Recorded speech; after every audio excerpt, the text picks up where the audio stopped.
Welcome back to Kin 355, Ethics in Physical Activity and Health. Today's topic is going to be still introductory in nature, but what we're going to do today is look back on some really historical cases that have happened over the years in regards to health, research, and the use of humans as well.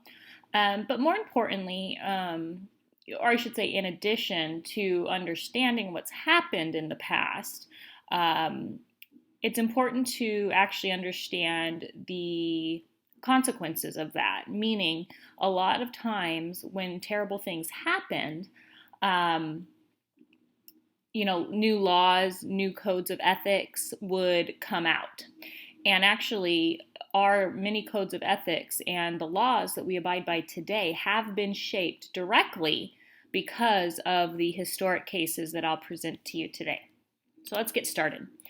Um, we are in a business of obviously health and human services, and so what that means is that if we want, to advance medicine in any way and exercise performance, human performance, then we need to study effects, and we need to look at a lot of different things, and eventually we need to do that with humans.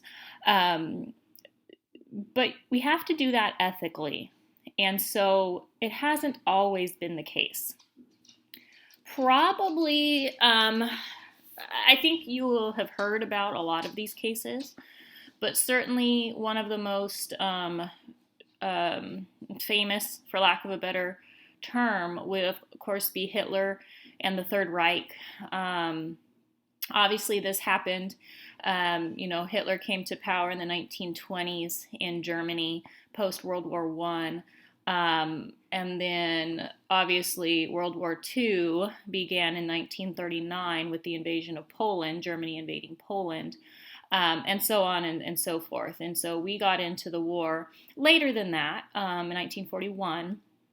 But the things that have happened during that whole entire period have been quite shocking, if you will. So during this time, and then of course during wartime, there were lots of crimes, war crimes, crimes against humanity. That's what you'll hear a lot about today, the terms used when you have a military tribunal. Of course, famously, the genocide of the Jewish population. But they also, prior to that, the real historic concentration camps and such, other things were going on. And one of the things that Hitler did early on was he wanted to create a master race. And so he felt that anyone who didn't live up to that master race type standards, was fit to be euthanized or, killed, if you will. And so that happened.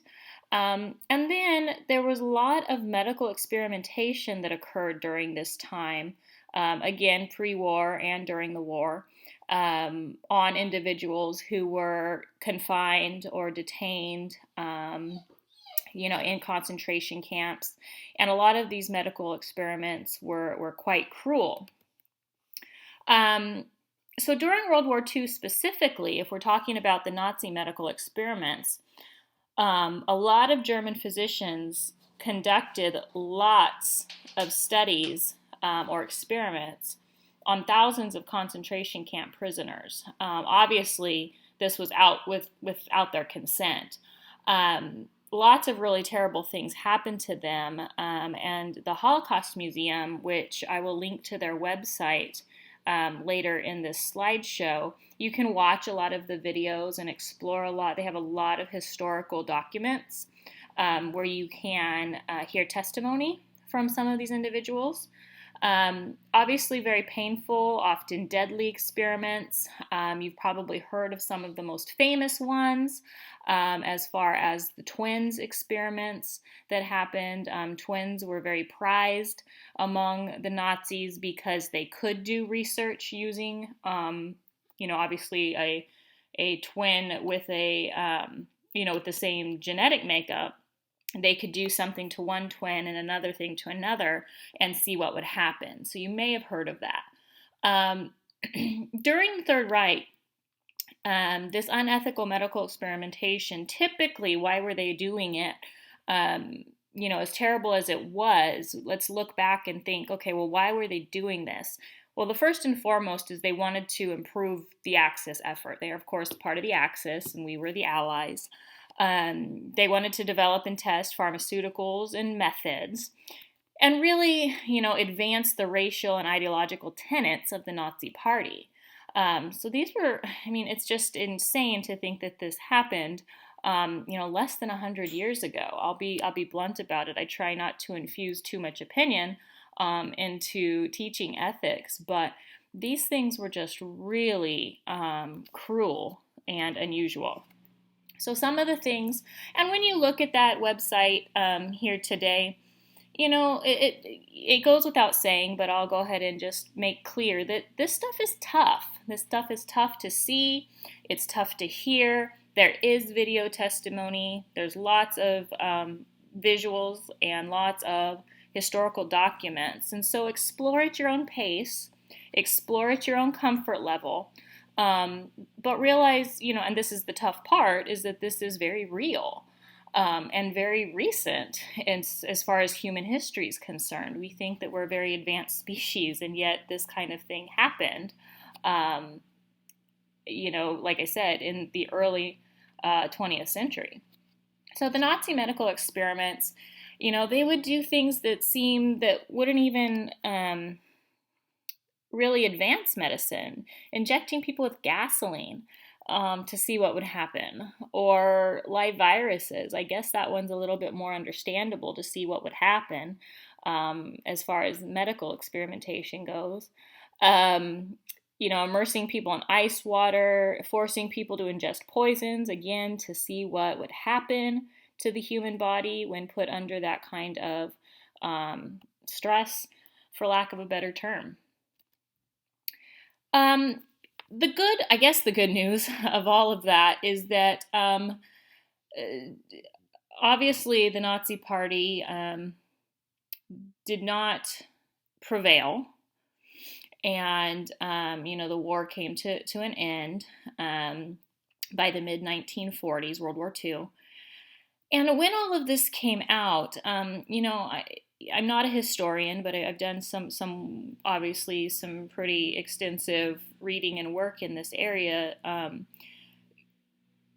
lot of times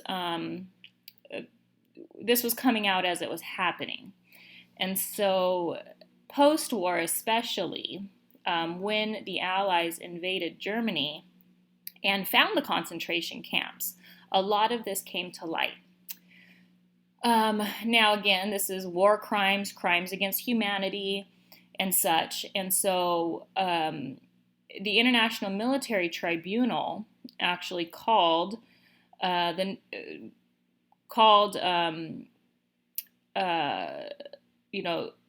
prosecuted lots of German physicians and officers, which became known as the Nuremberg trials. And this became known as the Nuremberg trials because it was held in Nuremberg, Germany.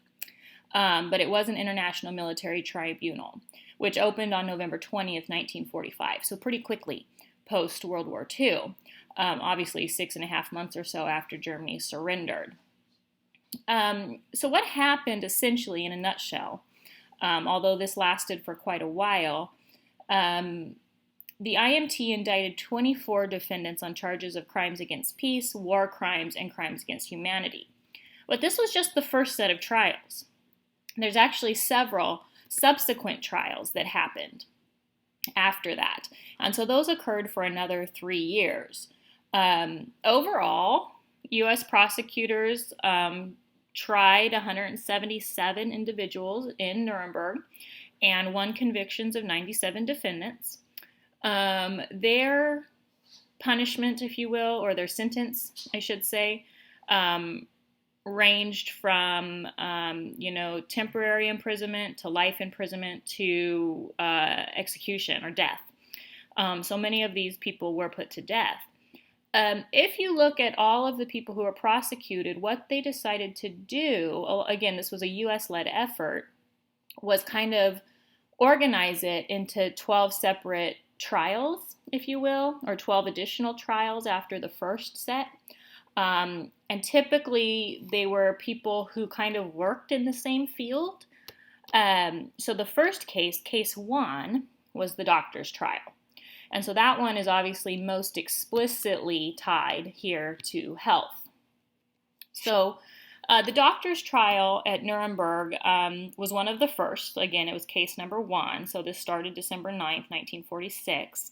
So the American Military Tribunal opened criminal proceedings against 20 German physicians and 3 administrators, so 23 people total. You can see them there if you're looking at your screen, bottom right-hand corner in the box, if you will. And then on the left side, actually at those tables, those are all of the different prosecutors and team members that helped to prosecute the physicians and administrators. And again, remember, this is all happening actually at the justice in Nuremberg at what they would kind of consider their justice department, if you will. It was a building that survived the war. What will happen here is you can listen to some video testimony. Now, just like the other slideshows throughout this session, you will have to click into these directly. You'll have to go into the slideshows and bring up the slideshow on your screen and then click into it. And it will take you to the Holocaust Museum website. And the Holocaust Museum is in Washington, D.C. And I can't remember exactly when it opened. I believe it was in the 90s. Actually, I know it was in the 90s, but I don't remember what year. Anyways, and so they if you haven't been there, it's pretty amazing. Long story short, their website, feel free to explore it as much as you like. They have some really wonderful things on there as far as preservation of history and such, and recognizing those who perished during these times.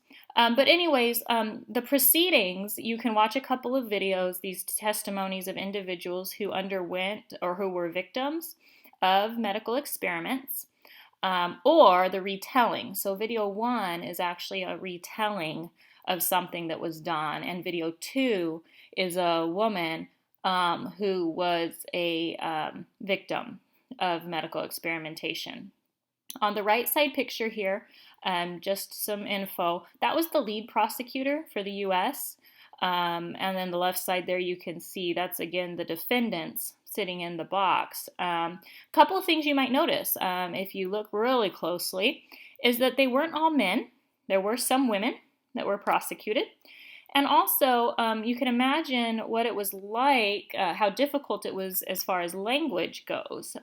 So they are also wearing headphones because translators had to be obviously involved the entire time because different countries were present at these proceedings. So go ahead and watch those videos on your own time to kind of, again, hear about some of the things that happened. And then the verdict came down for, again, this is the doctor's trial, case 1, in August of 1947. You can watch a video of the verdict. 16 of the 23 were convicted. Of those, 7 were sentenced to death. And those individuals were executed actually all on one day in June 1948. I didn't link it here, but you can actually, there's audio of the executions. The U.S.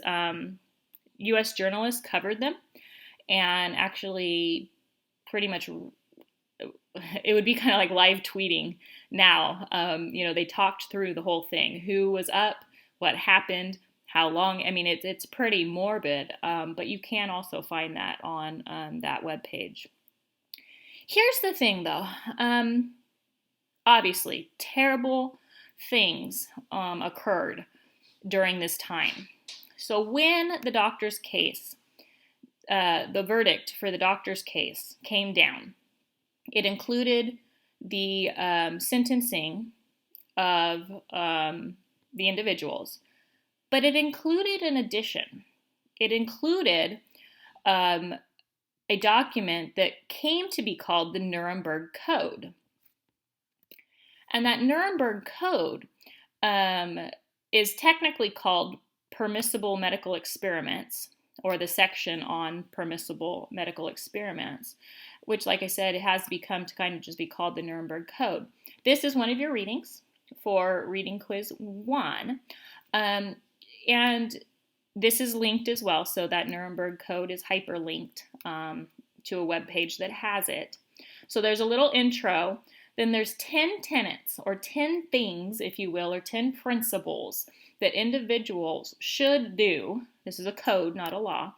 Should do when working with humans in research. Of all, and this isn't the first, by the way. This isn't the first code of ethics by any means. The American Medical Association has been around since the 1800s, and they had a code of ethics. But this was definitely the first international and internationally recognized, code of research ethics. So please do read that. It's required in this course. But also, this is because of what proceeded during the trial, or the things that were found out. So the judges felt like it's not good enough to just have a verdict or a punishment for these individuals, but we need to do something else. And that includes now this section, this International Code of Research Ethics. So that's the result of that. A few more here. Famous studies. Again, you may have heard of these. And when you do your NIH online training, you'll get to explore some of these as well. Let's bring it to the U.S. So clearly the Nazi Party is not considered, ethical in any way. But the U.S. has also been doing research with humans, obviously, for a long time. And there was a study that began in 1932, and it kind of became known as the syphilis study at Tuskegee. But really its name was the Public Health Service Tuskegee Study of Untreated Syphilis in the Negro Male. And so this happened mostly in the southeastern United States. And in 1932, the study actually wasn't supposed to last too long. What they wanted to do, essentially, is just watch the progression of syphilis. In 1932, there was no cure for syphilis, and so the United States government really, they enrolled individuals, primarily African-American men, in the southeastern United States.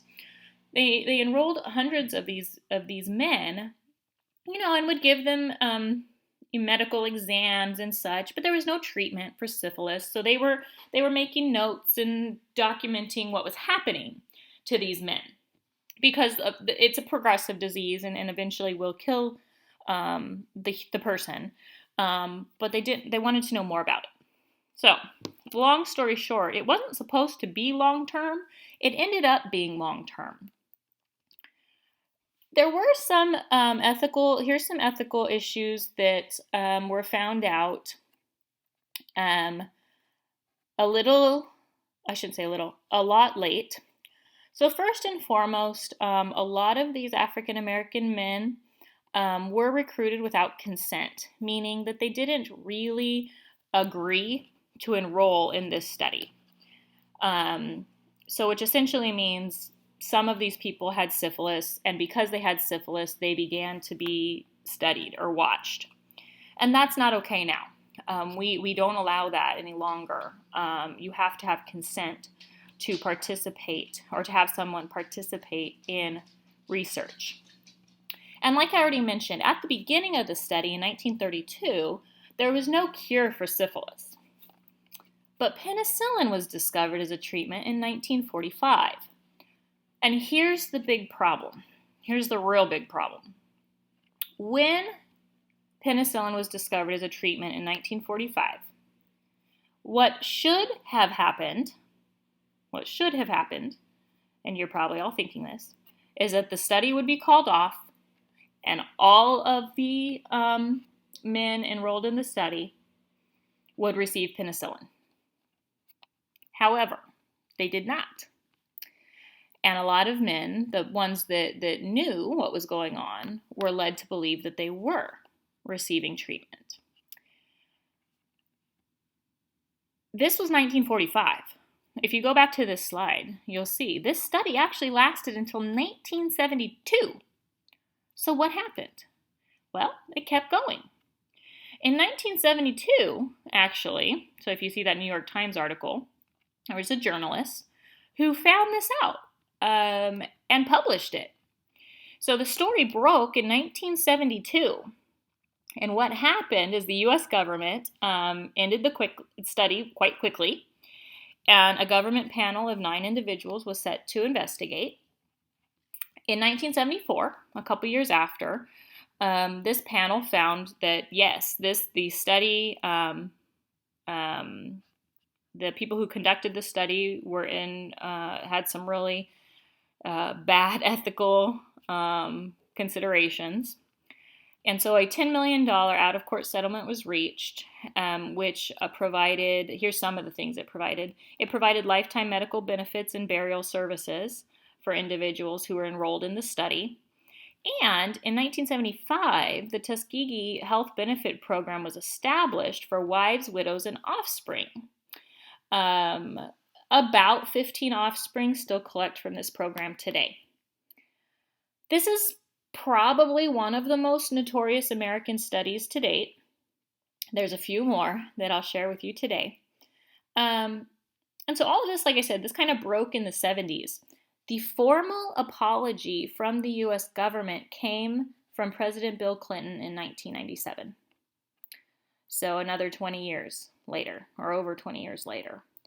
So this is the Tuskegee syphilis study. Very famous case, or notorious case. Another notorious, if you will, or famous American research project. So that one, syphilis, it was a little bit more medical. The Stanford Prison Study of 1971 was actually a psychological and behavioral research project.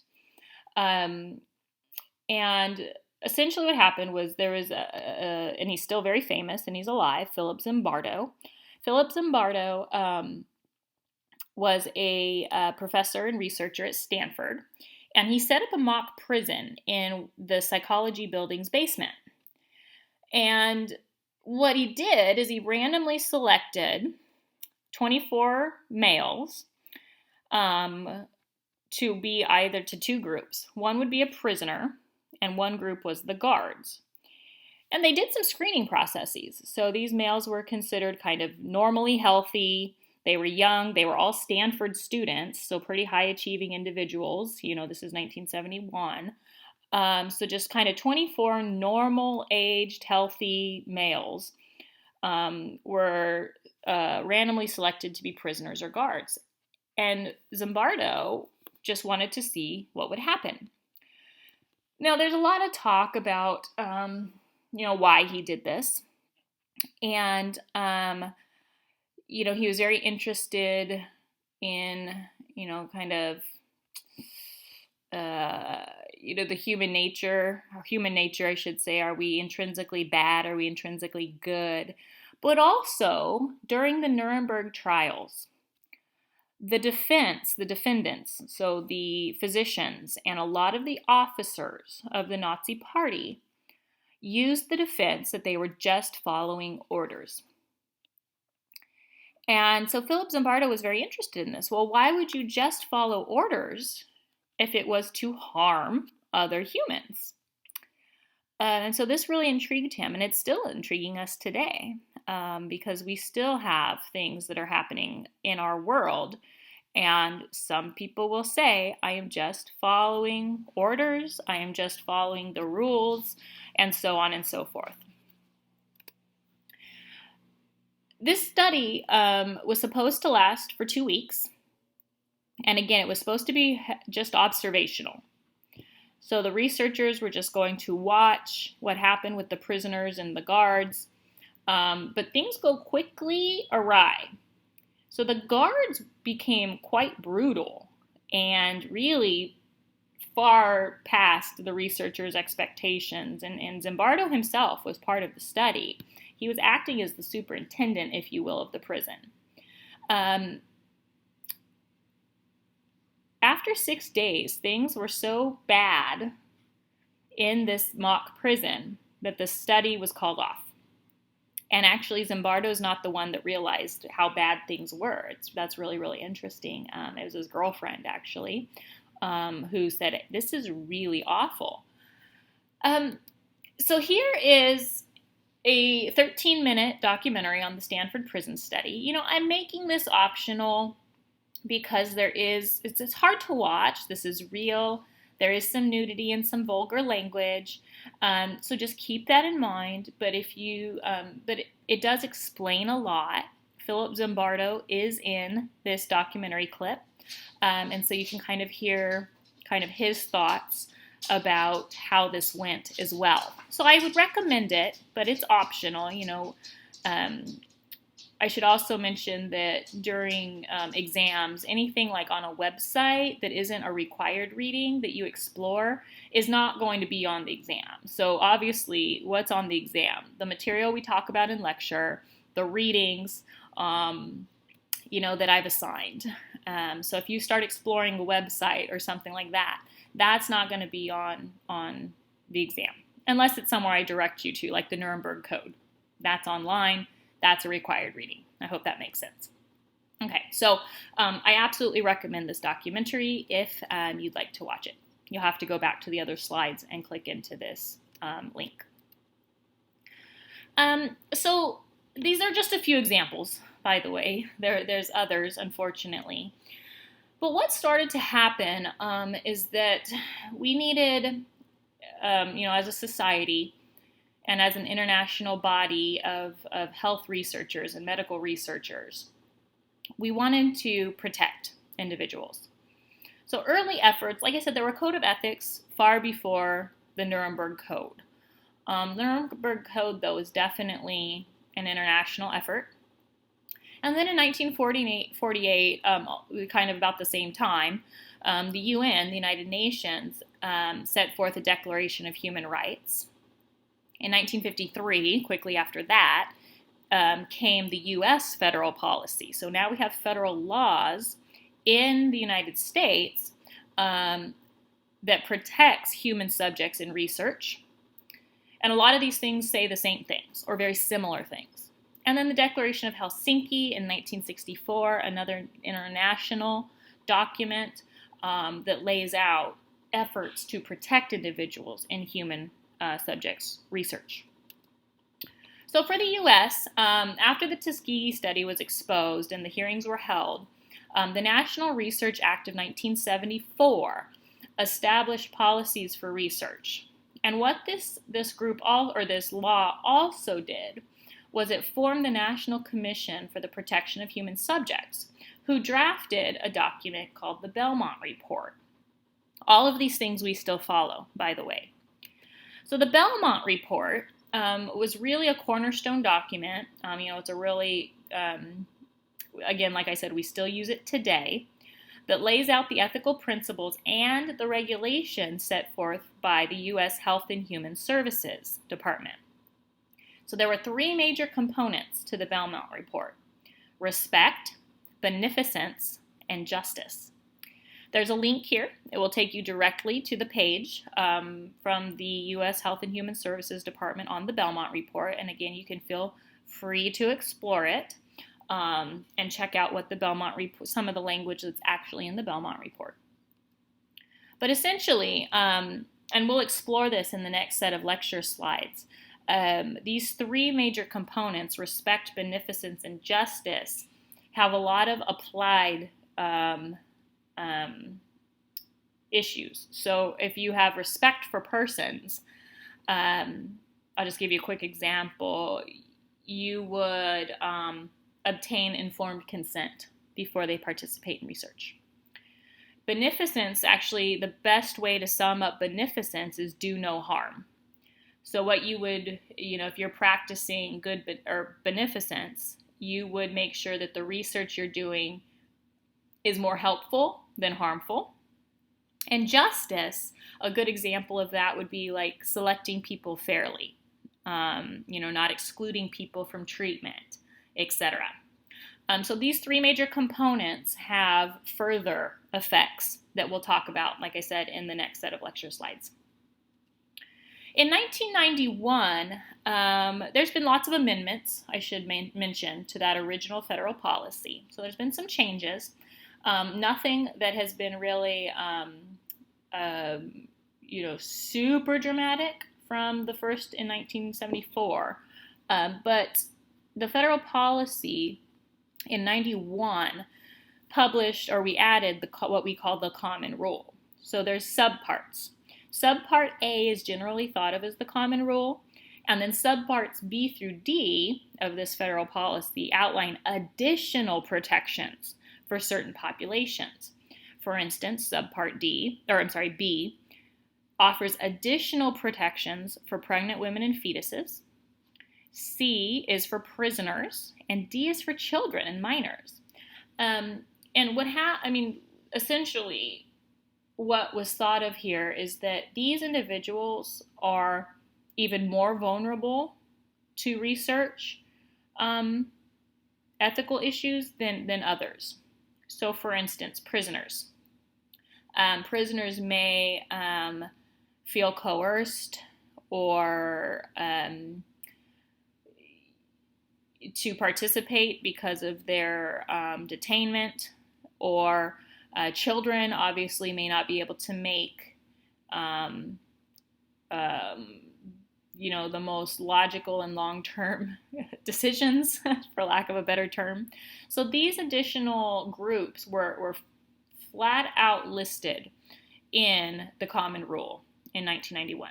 This link here will take you to that website, and again, you can explore these different subparts. So you'll have to go back to the lecture slides and click into this link. So that is, again, kind of an intro, if you will, to some famous cases. But really look back on these and think, what happened because of them? And typically what happened was that we set forth codes of conduct and laws because we didn't want this stuff to happen any longer. So what we'll talk about in the next set of lecture slides is that. So now, based on these laws and these codes of ethics, how do we actually have to handle humans in research? Or how should we handle humans in research? And that will be all laid out for us, so we get much more applied here as we go along.